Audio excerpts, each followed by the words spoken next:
तपाईहरुलाई मेरो अर्को भिडियोमा स्वागत छ।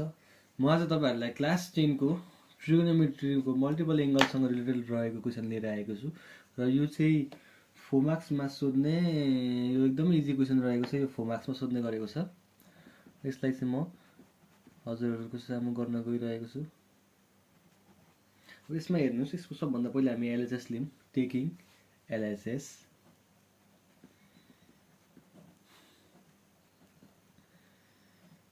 के छ हाम्रो एलएचएस मा tan 20 degree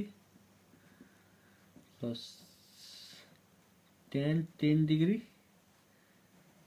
minus tan 20 degree minus tan 10 degree यस्तो रहेको छ हाम्रो क्वेशन हो। यसमा हेर्नुस्, हामीले के प्रुफ गर्नुपर्ने छ त भन्दाखेरि हामीले प्रुफ गर्नुपर्ने छ 1/2 cosec 10 डिग्री छ। अब सबभन्दा पहिला यसलाई tan लाई हामीले sin by cos को फर्ममा लगाउँ हो। सजिलो छ। यसमा कन्सेप्ट दिनुपर्ने छ अलिकति। sin 20 degree upon cos 20 degree plus sin 20 degree upon cos 20 degree tan 20 degree minus tan degree sorry 10 degree हो यो tan को पनि त्यही गर्दियौ।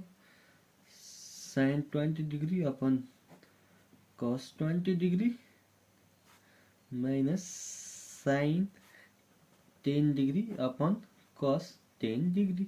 अब यसमा के गरौँ त हामीले? के पनि गरिया छैनौं हामीले। बस यहाँ देख्न सक्नुहुन्छ तपाईहरुले, यहाँ हामीले एलएचएस लियौं। एलएचएस लिइसकेपछि अब हामीले यसलाई के गर्न गइरहेछौं त सल्भ गर्न गइरहेका छौं। अब यसको के गरौँ त एलसीएम लिदियौं। मास्टर डिनोमिनेटर न्युमरेटरको एलसीएम लिदियौं। एलसीएम लिँदाखेरि के आउँछ त भन्दाखेरि हाम्रो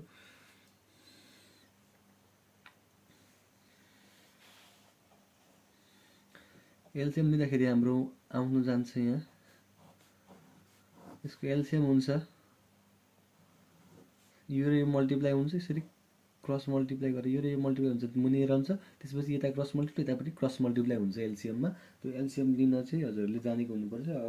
8 र 9 मा हजुरहरुले राम्ररी एलसीएम लिन सिकेको हुनुपर्छ। एलसीएम लिन सकिएन भने चाहिँ अलिकति हामीलाई गाह्रो हुन्छ। अब यहाँ के भयो त हाम्रो sin 20 डिग्री क्रस मल्टिप्लाई भएर के भयो यहाँ cos 10 डिग्री यतापट्टि पनि त्यही same sin 10 degree multiply cos 20 degree मुनितिर सेम cos 20 डिग्री लाई cos 10 डिग्री।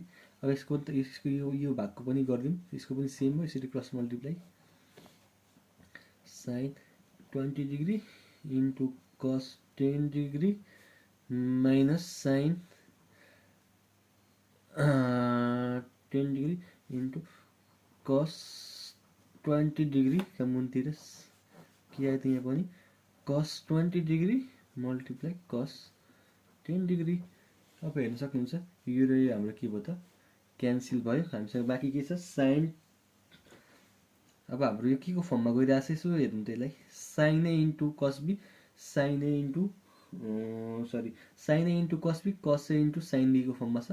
यसलाई मिलाऊँ त्यस्तै फर्ममा लगाऊँ sin a into cos b plus cos a into sin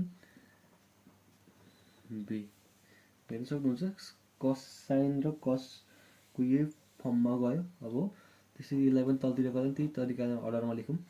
योलाई sin a into cos b sin a into cos b sin a into cos b minus cos a into sin b।